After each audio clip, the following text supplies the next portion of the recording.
I'm Fox 4 meteorologist Jamie Kagol, and this is your Storm Patrol forecast. We'll start out with the tropics. We start out with Tropical Storm Erika. Now, making out her circulation a bit on the radar here, but notice more and more of that cloud cover to the east and to the south of her. That is because there is a lot of northwest wind shear trying to rip her apart. The wind shear is quite high in the Caribbean this season, and on top of that, most every model is indicating it will make a northwest trek across Hispaniola, which includes quite a bit of mountainous terrain, and this terrain is known for ripping these systems apart. It is still a good consensus that if it does rip apart across Hispaniola, it will have a very difficult time redeveloping. If it survives that trek and gets into the open waters north of the island, well, then it has a good chance of redeveloping and strengthening, or at least strengthening from a very weak tropical storm status. Let's take a look at the models. Here we are, winds of 50 moving west-northwest, 17 miles an hour, just there at the very southeast corner of the Dominican Republic. And all models show a very strong signature of moving northwesterly, basically between the Bahamas and Cuba, over those warm waters. It will start to make that turn to the north, somewhere near the northern edge of the Bahamas and Cuba, and that is because there is a trough in the winds over the Gulf Coast states, and those winds are going to encourage it to move to the north, basically impacting somewhere around Florida down the road. So here is the official forecast track. Again, across Hispaniola, getting into the warm waters near the Bahamas and Cuba. Sunday morning, 2 a.m., winds of 50 miles an hour. So there has been some strengthening, slow strengthening there. There will be some land interaction, very likely.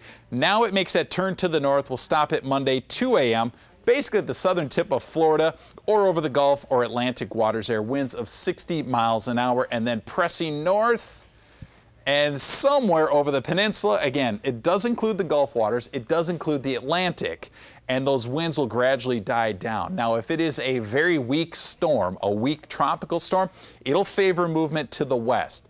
If it does strengthen and becomes a stronger tropical storm or a Category 1 hurricane, it is more likely to favor a path that takes it a little further to the east. So we'll keep an eye on the strengthening basically between Sunday into Monday, and see just how far this thing will turn to the north or northwest.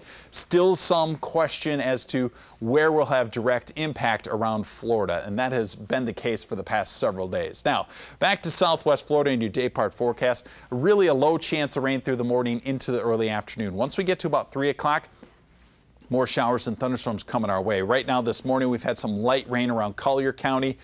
We've had a few sprinkles around Lee County. It's been very dry through these morning hours. Storm Patrol forecast a little over aggressive with the rainfall this morning, but notice most of the morning into the afternoon, dry conditions at the noon hour. Now, as we go to about 3 o'clock, now we have some showers and thunderstorms redeveloping and coming in from the south.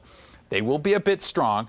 They continue to move to the north as we stop it at 6 o'clock, pretty much over the Caloosahatchee or very close to it, also extending down towards Naples, maybe even a few isolated showers up into Sarasota County.